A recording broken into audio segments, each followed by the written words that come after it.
Time doesn't erase what you did, but it can reveal who you've become. This is about a bully and the kid whose life he destroyed. A high school reunion. And a moment that proved character isn't about never falling. It's about how you stand back up. If you've ever been bullied, or if you've ever been the bully, this story is for you. 15 years ago, there was a boy named Chen. Smart, quiet, wore glasses, loved books. And there was another boy, Jake Morrison. Popular, athletic, cruel. Jake made Alex's life hell. Every single day for 4 years. Pushed him in hallways. Stole his lunch. Ripped his homework. Called him names in front of everyone. Loser. Nerd. Worthless. Alex came home crying most days. His parents called the school. Nothing changed. Jake just laughed. What are you gonna do about it, Chen? You're nobody. Those words stayed with Alex. 4 years. You're nobody. High school ended. They went separate ways. Alex buried himself in work. College. Graduate school. Startup company. He used that pain. That anger. That need to prove he wasn't nobody. 15 years passed. Then the invitation came. High school reunion. Alex stared at it. Part of him wanted to ignore it. But another part wanted them to see. See who the nobody became. The reunion was at a fancy hotel. Alex arrived in a tailored suit. Confident. Successful.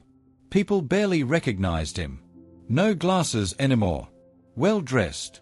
CEO of a tech company worth millions. Classmates approached. Chen? Wow, you look amazing. What do you do?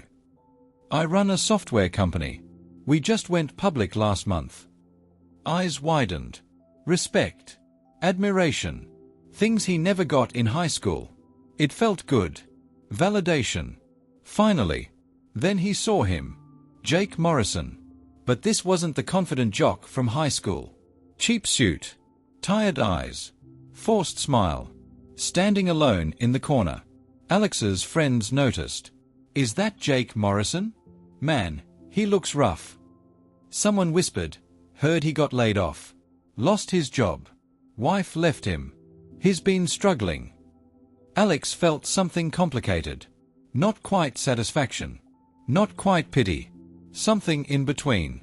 Jake saw Alex. Their eyes met.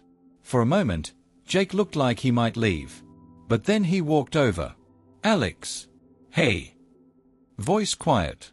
Humble. Nothing like the cocky bully from before. Jake. Alex's tone was neutral. Guarded. Awkward silence. Jake looked down. You look really successful. I heard about your company. That's incredible. Thanks. More silence. Listen, Alex. I know I don't deserve to even talk to you. But I need to say something. Jake's voice cracked slightly. I was a terrible person to you. The things I did. The things I said. There's no excuse. I was cruel. I was wrong.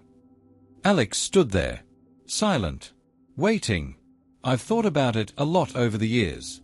The person I was. I'm ashamed. If I could go back and change it, I would. But I can't. So all I can say is, I'm sorry. I'm really, truly sorry. Alex didn't respond immediately. He'd imagined this moment. Fantasized about it. What he'd say. How he'd make Jake feel small. But standing there, seeing this broken version of his tormentor, the satisfaction he thought he'd feel wasn't there. Why now? Alex asked. Why apologize now? Because I'm successful? No. I mean, maybe seeing you successful made me reach out. But I've wanted to apologize for years. I was too much of a coward. Jake took a breath. The truth is, my life fell apart. Lost my job. Lost my family. And sitting alone in my apartment, I realized. I destroyed other people when I had power. Now I know what it feels like to be powerless. To be the one people look down on. He looked Alex in the eyes. You didn't deserve what I did. Nobody did. And I'm sorry. Alex studied him, searching for signs of manipulation. But all he saw was genuine regret. "Are you looking for forgiveness?" Alex asked. "I don't expect it. I just needed you to know that I see it now. How wrong I was. How much damage I caused. And that I'm sorry." Alex was quiet for a long moment. Then he said something that surprised even himself. "I forgive you." Jake's eyes filled with tears. "You? What?" "I forgive you, Jake. Not because what you did was okay. It wasn't. You made my teenage years miserable. But I'm not going to carry that anger anymore. It's too heavy." Alex paused. "Besides, that angry, hurt kid you bullied? He's not who I am anymore. I became someone stronger because I had to survive you. So in a twisted way, you helped create who I am today." Jake was crying now. "I don't deserve." "No, you don't. But forgiveness isn't about what you deserve. It's about what I need. And I need to let it go." They stood there. Former bully and former victim. Both changed by time. "I heard you lost your job," Alex said. Jake wiped his eyes. "Yeah. 6 months ago. Been rough." "What field?" "Project management. Construction. But nobody's hiring." Alex pulled out a business card. "My company is expanding. We need a facilities manager. Someone who understands construction, can manage projects. It's not glamorous, but it's stable. Good benefits." Jake stared at the card. Are you offering me a job?" "I'm offering you a chance. Same thing someone gave me once. Show up Monday. We'll do a formal interview. No guarantees. But if you're qualified and you work hard, the job is yours." Jake couldn't speak. Just held the card like it was gold. "Why would you help me? After everything?" Alex looked at him. Really looked at him. "Because I'm not the person you made me believe I was. I'm not nobody. And I'm not going to become the bully just because I have power now. That's not strength. Revenge isn't strength. Forgiveness is." Jake showed up Monday. Did the interview. Got the job. He worked harder than anyone. Showed up early. Stayed late. Never complained. Not because he was scared. But because he was grateful. And because he was trying to become someone better. Months later, at a company meeting, someone asked Jake, "How'd you end up here?" Jake looked at Alex across the room. "The CEO gave me a second chance. Even though I didn't deserve it. So I'm spending every day trying to earn it." Years passed. Jake became one of the company's most reliable managers. But more than that, he became someone different. Someone kind. Someone who stood up for people who were being treated badly. He mentored younger employees. Especially the quiet ones. The ones who reminded him of Alex. "Treat people right," he'd tell them. "Not because of what they can do for you. But because it's who you should be." At a company dinner, someone asked Alex, "Why'd you hire him?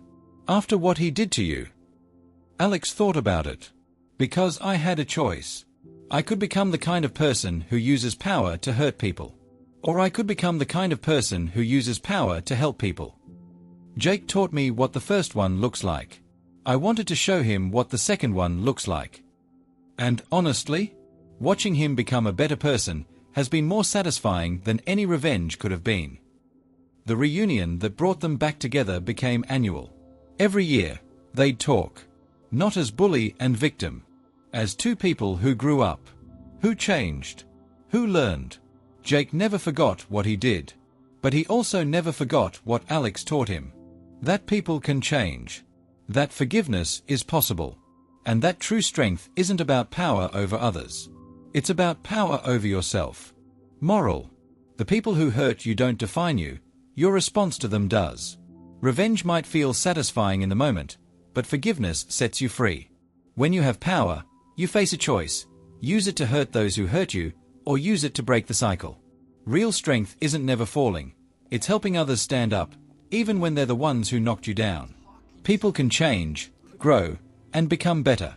And sometimes, giving someone a second chance creates more transformation than punishment ever could.